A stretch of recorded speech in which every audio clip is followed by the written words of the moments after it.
পাগল ছেলেকে তুমি পছন্দ করবে না, হাসতে হাসতে তা মেনে নেবো? আমি আবিরকেই ভালোবাসি।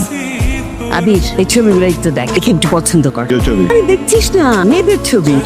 এটা মেয়ে দেখার সময় নাস্তা করছি, এরপর রেডি হতে হবে, ভিজিটে যেতে হবে, অফিসে যেতে হবে, তার মেয়ে দেখার কথা সময় পাও না। কতক্ষণ সময় লাগবে? তুই শুধু ছবিটা দেখে পছন্দ কর, তোর আর কিচ্ছু করতে হবে না। বাকি কামি আর শেফালি খেলা মিলে। ছবি দেখে পছন্দ করলে হয়ে যায় না? মানে চিনি না জানি না, ছবি দেখে বললাম বিয়ে হয়ে যায়। এভাবেই তো বিয়ে হয়। কত কাশে দেখার মধ্যে একটা সিলেটারে সেই বাড়ি সবাই মিলে যায়, দুই পরিবারের মধ্যে, তারপরে তো বিয়ে হয়। আরে মা, ভালো লাগে না, খুবই সরি। কাজ করো, অনলাইন অর্ডার করো, ওরা বোর্ডে যাবে। তুই আমার সাথে ফাজলামি করছিস। 4টা 5টা 6টা করে অনলাইন অর্ডার করে। আবির,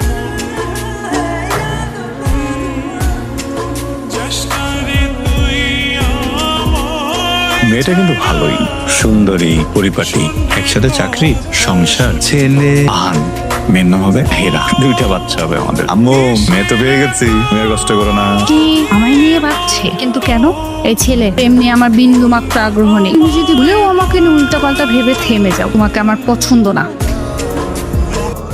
ফর ইউর কাইন্ড ইনফরমেশন, আপনার ভাই না। হ্যাঁ, সেটা আপনাকে দেখেই বোঝা যাচ্ছে। এরা যেরকম শাড়ি চিনে, ছেলে কেমন দেখলেই বুঝতে পারে। আর আপনার ভাই হওয়ারও যোগ্যতা নেই, সেটা আপনাকে দেখেই বোঝা যাচ্ছে। আপনি তো শুরু শুরু আমাকে সন্দেহ করছেন। সন্দেহ করছে আমি? রিয়েলি? আপনি আপনার বুকে হাত দিয়ে বলেন তো, আপনি আমাকে লুকে লুকে দেখেন নাই? গাড়িতে ফেলফেল করে তাকে ছিলেন না? ওয়েটিং রুমেও আমাকে দেখেন নাই? আর আমি মিটিং শেষ করে বেরিয়েছি আর আপনি আমাকে এখন তো আমি এটাও জানি কি বলতে চাচ্ছি। মানে দেখেন, গবেষণা বলে পৃথিবীর সব